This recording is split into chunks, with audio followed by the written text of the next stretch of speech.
and we're going to graph sine and cosine function. We're going to do one part today, and we'll do another part on Monday.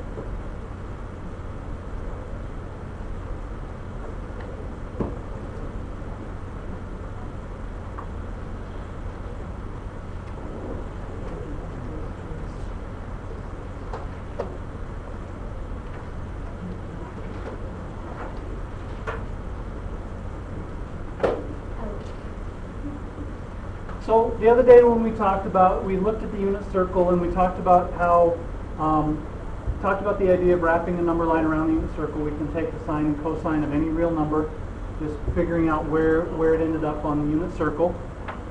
We also noticed when we looked at the unit circle that sine and cosine vary between 0, it's a maximum of +1, a minimum of -1, and then it repeats.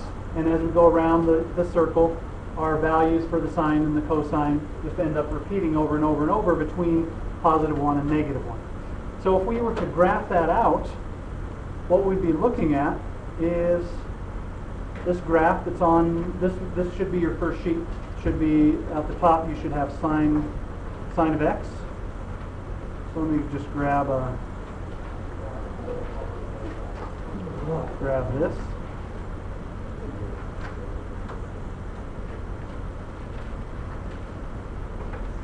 So if we look at this graph, we see some important information.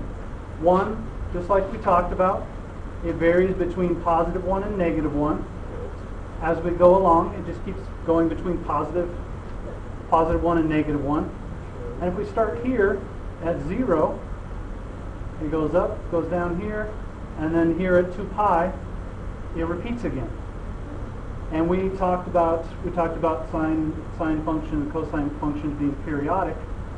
So for the sine function, our period, we talked about that before, our period is 2 pi. So every 2 pi units, our graph starts repeating. So our period for this function is 2 pi.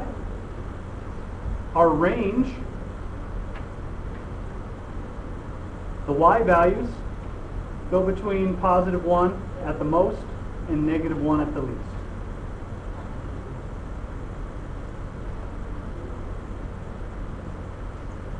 So our range is -1 to 1. And another important thing about the sine function is our graph is symmetrical over one period. So on one period, it has this nice symmetry.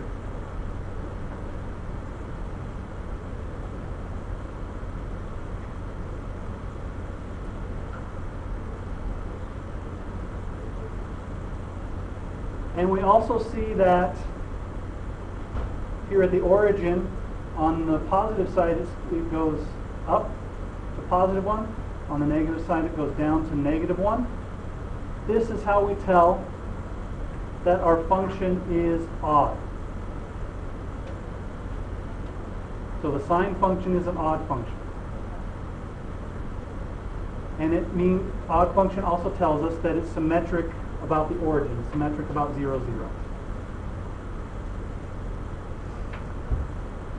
And if we look at one period from 0 to 2 pi, we see that every pi over 2 units, we have some kind of interesting point. Here at pi over 2, we're at a maximum. Here at pi, we're at 0 again. At 3 pi over 2, we're at a minimum.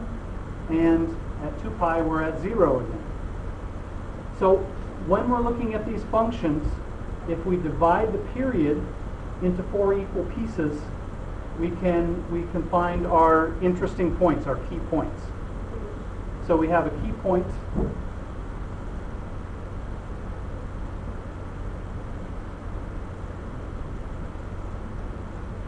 If we divide our period into 4 equal pieces,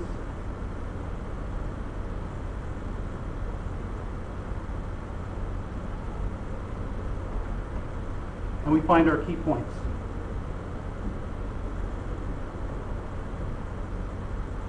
So we have a 0, or a maximum, or a minimum at every 1/4 of a period. So our key points, the ones we're interested in, are the maximums, the minimums, and the x-intercepts. So if we divide our period into 4 equal pieces, we find those key points. So we see our maximum here for the sine is 1, and that's when x equals pi over 2. We have a 0 when x equals pi, or minimum -1 when x equals 3 pi over 2, and a 0 when x equals 2 pi.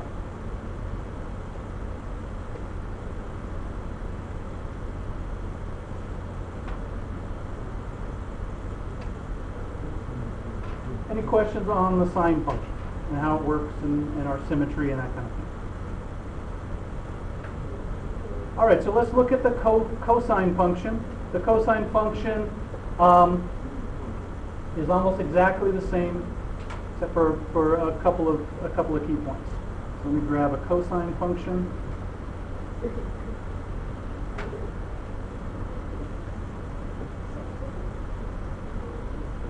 And this should be just below your sine function on your sheet there. We see that very similar, the cosine function is very similar. The period, it repeats in 2 pi units. Our maximum is +1, our minimum is -1. And if we divide our period into 4 equal pieces, we see the key points, the maximums, the minimums, and the intercepts. So for cosine function, our period is also 2 pi. Our range is also -1 to 1. It's also symmetrical over 1 period, just like the sine function. But here on either side of the y-axis, I start going down on the positive side and going down on the negative side. The cosine function is even.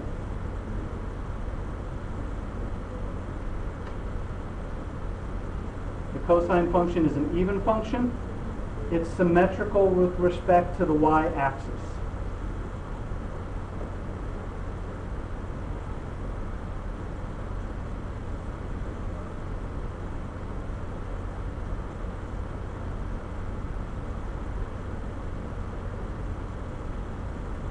And just like the sine function, if we divide our period into 4 equal pieces, every pi over 2 units, 2 pi divided by 4 is pi over 2.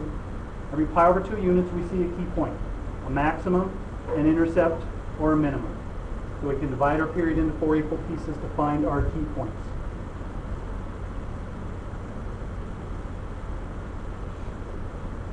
So sine function starts at 0, goes up. Cosine function starts at 1 and starts to go down. And we can look at our unit circle and see this happening as well. So this is just kind of like stretching out the unit circle. One way we can think of this. So, any questions on the sine and cosine graph, on the period, on the range, even and odd, the symmetry, anything like that?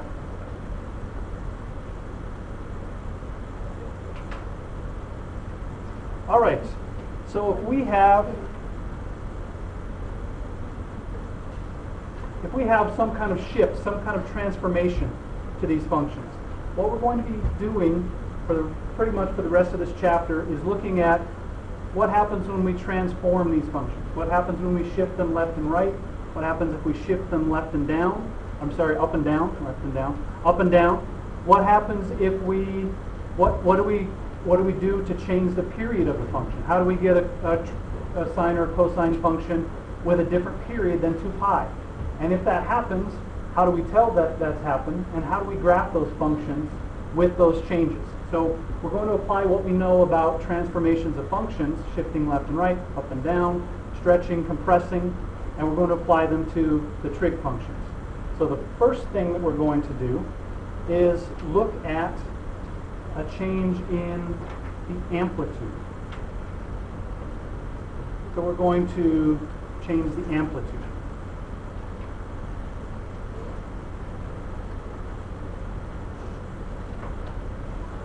And amplitude, if we have a function,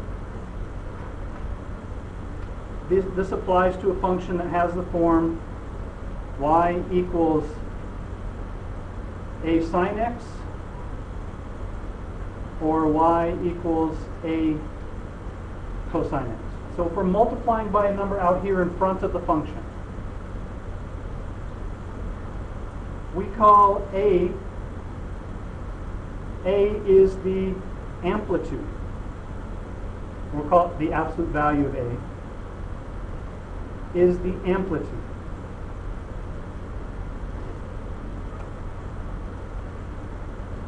Now thinking back to what we did, or what you've done in the past with transforming functions, what happens when we multiply by a number out here in front of the function? What does that do to our function? What's that? Compress or stretch? Depending on what A is, we can compress it or stretch it. So what this is going to do is make our sine and cosine taller or shorter. The amplitude makes our function, makes the maximum higher and the minimum lower, or it compresses it down so the maximum is lower and the minimum is lower. So this is going to change our maximum and minimum. This gives us a stretch or a compression. A vertical, STRET,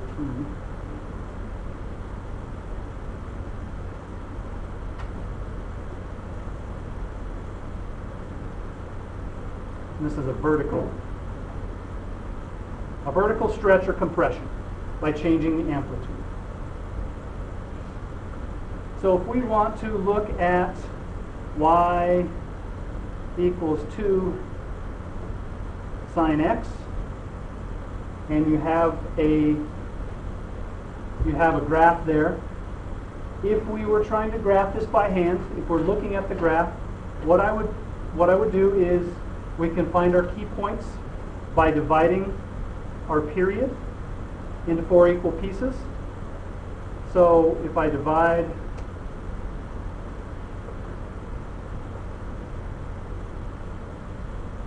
by period by 4, and every pi over 2 units, I'm going to look for a key point.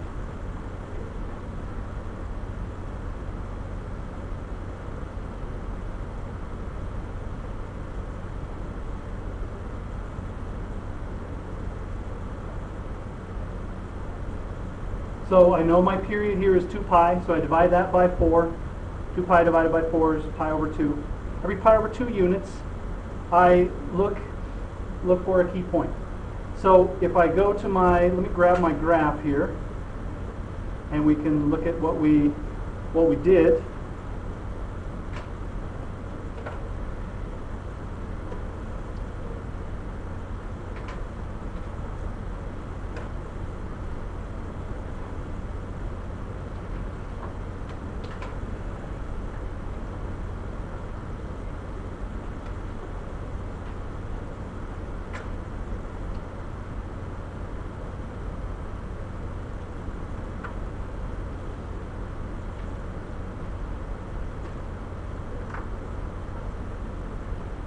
So what we see on our graph here is down below is the original sine function, just y equals sine of x.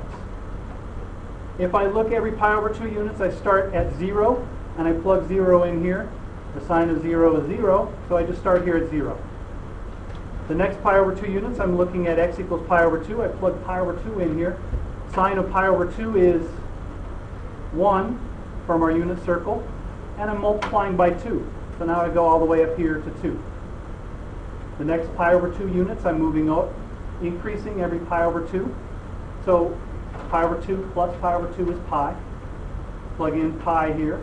Sine of pi is 0, so I'm down here at 0. My next pi over 2 unit division of my period is 3 pi over 2. Sine of 3 pi over 2 is negative 1. And I multiply by 2, and I end up down here at negative 2. And then I end up at 2 pi, back here at 0. Yes? So the amplitude is this number that I'm multiplying out here in front of the function. The amplitude is the absolute value of whatever that number is. So here, my amplitude is, for this function, amplitude is 2.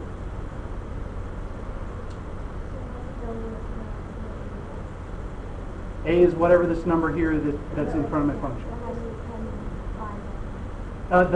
The problem will tell you. The problem told us y equals 2 sine x. So we know the amplitude is 2. If we looked at this graph, we could figure out the amplitude of the bigger function is 2 because it goes up 2 units from 0. Okay? So when I'm changing my amplitude, all I'm doing is stretching or compressing my function. So the amplitude multiplying by a number out front is going to stretch or compress my trig function. Questions on amplitude?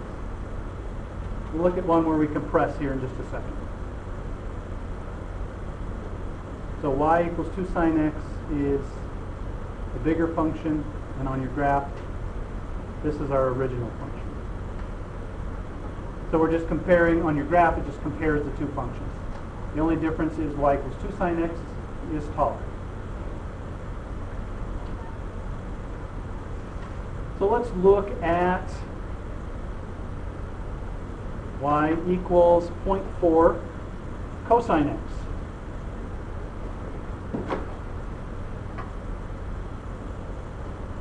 So I'm multiplying out front here by 0.4. So my amplitude is 0.4. So I'm going to compress my function, my cosine function, by 0.4. I can divide the period into 4 equal pieces. My period is pi over 2. I'm sorry, 2 pi. Divide into 4 equal pieces.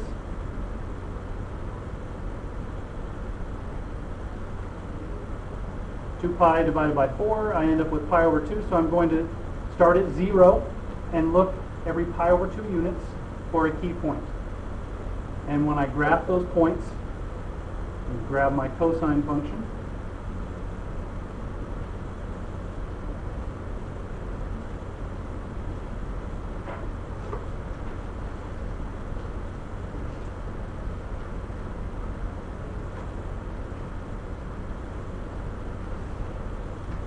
On this one,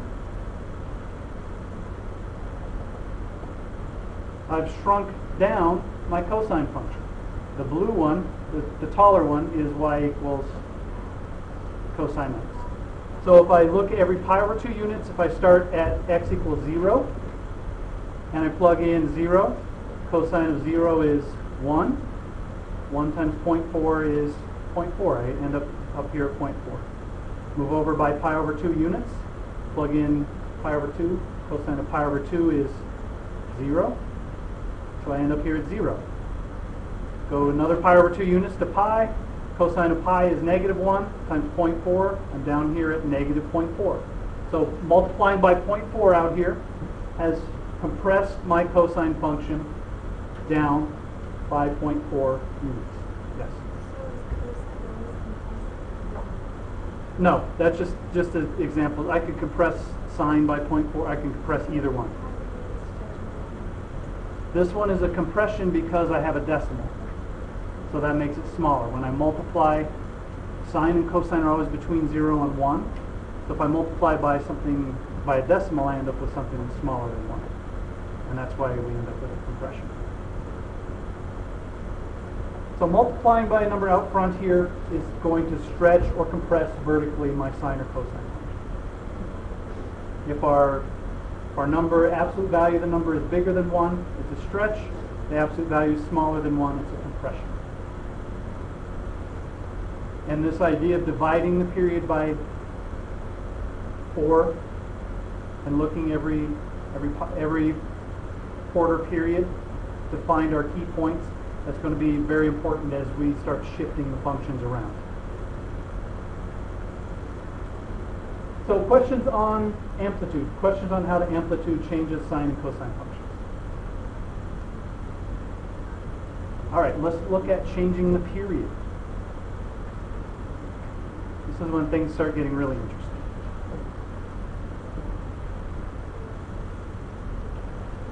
So we can change the amplitude of our sine and cosine function. We can also change the period.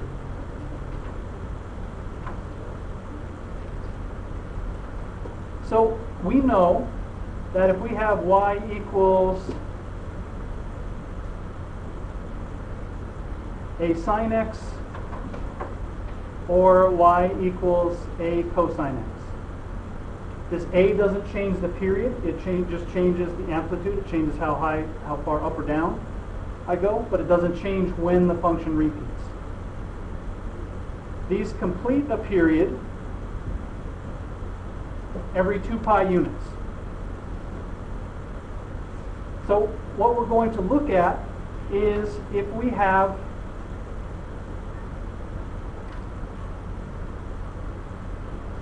so the period of these functions is 2 pi.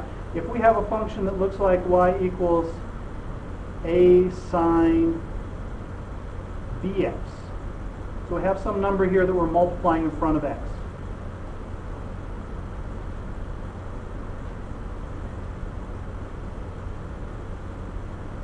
We're multiplying some number here in x. This b, this number that we're multiplying by x, is going to change the period. So let's look at how this number b changes the period. We know that we'll use a sine bx as an example. So we know that y equals 0 when our sine function starts out at 0. We know that our sine function equals 0 when bx, when our angle, we can think of this as our angle, when bx equals 0. And this tells us that x equals 0. So our sine function, a sine bx, is 0 when x equals 0. We also know that our sine function is 0 when bx equals 2 pi. So when this angle, bx, moves all the way around the circle again, I end up back at 0. So when bx equals 2 pi, y equals 0 again. This tells me that x, divide both sides by b, x equals 2 pi over b. So the period of this function, and I can make the same argument for cosine. So the period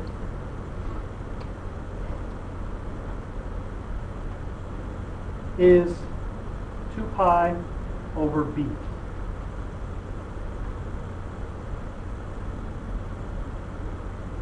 So when I have a function that looks like y equals a sine bx or y equals a cosine bx, the period is 2 pi over b, 2 pi over whatever this number is we're multiplying by x. So for these, when we have a trig function that's written like this, our period is 2 pi over b. So let's look at how that changes our function. So our example is we have y equals cosine 2x. So what is for this function, what is our amplitude? A equals 1 and b equals 2. So the period is 2 pi over 2, which equals pi. So the period of this function is pi. Now what I'm going to do to analyze this function, to graph it, is I'm going to divide the period into 4 pieces, just like we did before. So divide the period into 4 parts.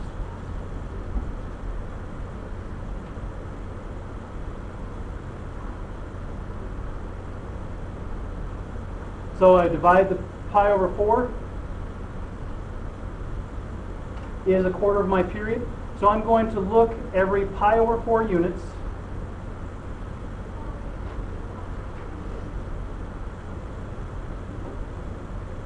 Let me move this over. I'm going to say look every pi over 4 units for key points.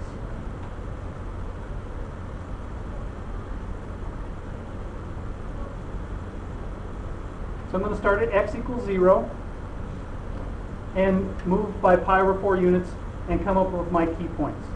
So let's say that, so at x equals 0, cosine of 2 times 0, what's a cosine of 0?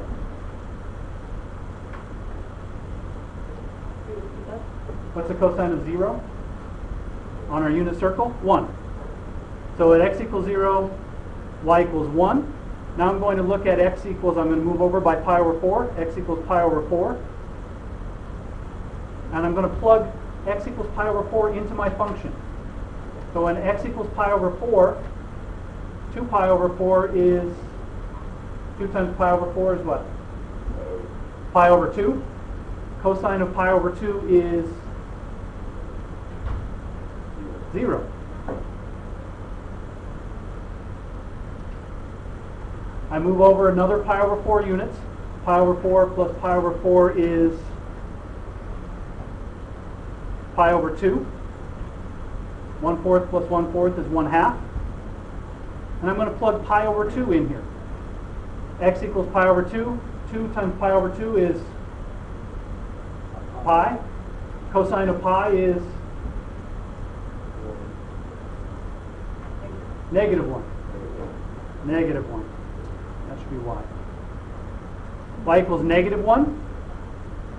And finally, I move over another pi over 2. Pi over 2 plus pi over 4 is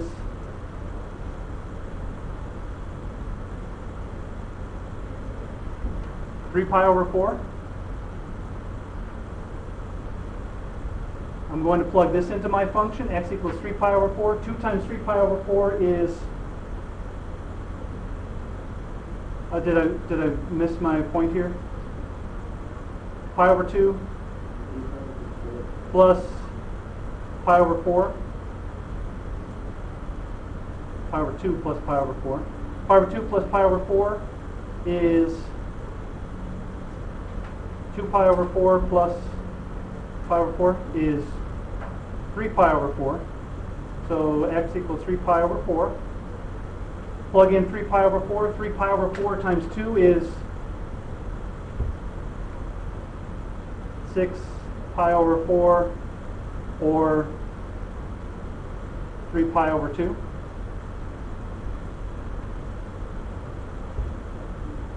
Um, 2x equals 6 pi over 4, or 3 pi over 2. So cosine of 3 pi over 2 is what? 0. So if I were to sketch a quick graph of this function, I would start here. When x equals 0, y equals 1. When x equals pi over 4, y equals 0. So I'm going down here. When x equals pi over 2, y equals -1. So let me move this up. I'm down here at -1. And when x equals 3 pi over 4, I'm here at 0. And then finally, I add one more unit of pi over 4 to get my period when x equals pi. Plug that in here. Cosine of 2 pi is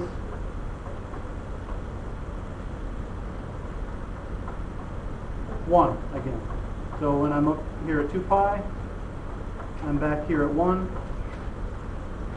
And there's my graph. And if we go back to your page, you should have a graph of cosine of 2x there.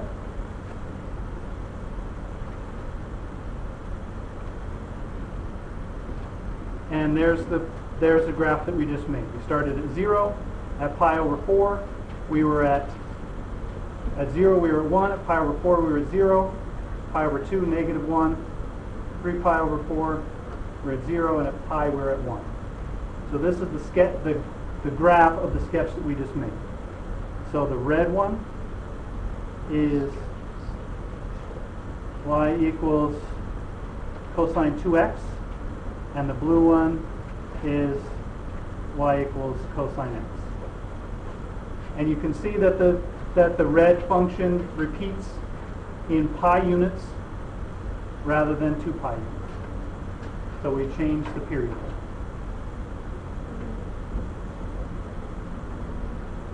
Questions on that?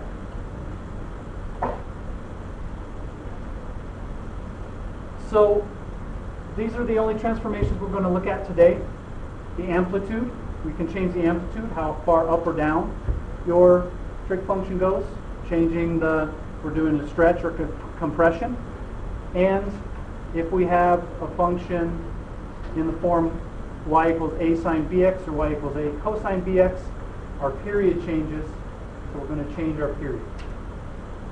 And with all of these, what you want to do is once you find your period, divide your period into 4 equal pieces, and look for a key point every quarter period. Start at 0 and look for a key point every quarter period, and graph those points to graph your function.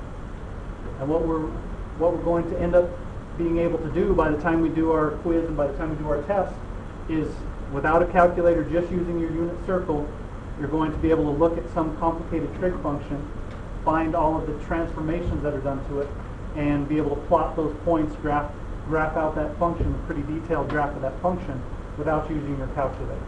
Just by knowing how the sine and cosine functions work and how these different numbers affect the amplitude, the period, and the shift left and right.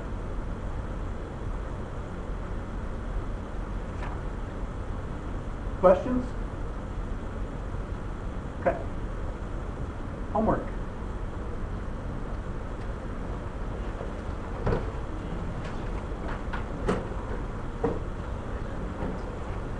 And I'll say this is, when we start graphing these functions, it's a lot like what we did with the unit circle at first.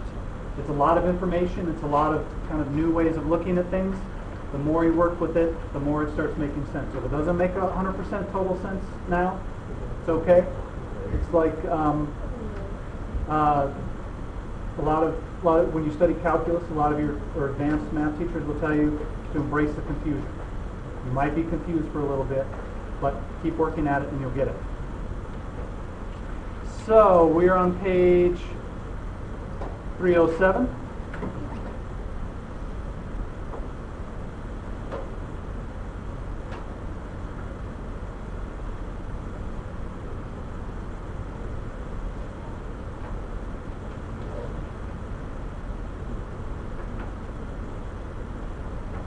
All right, there you go.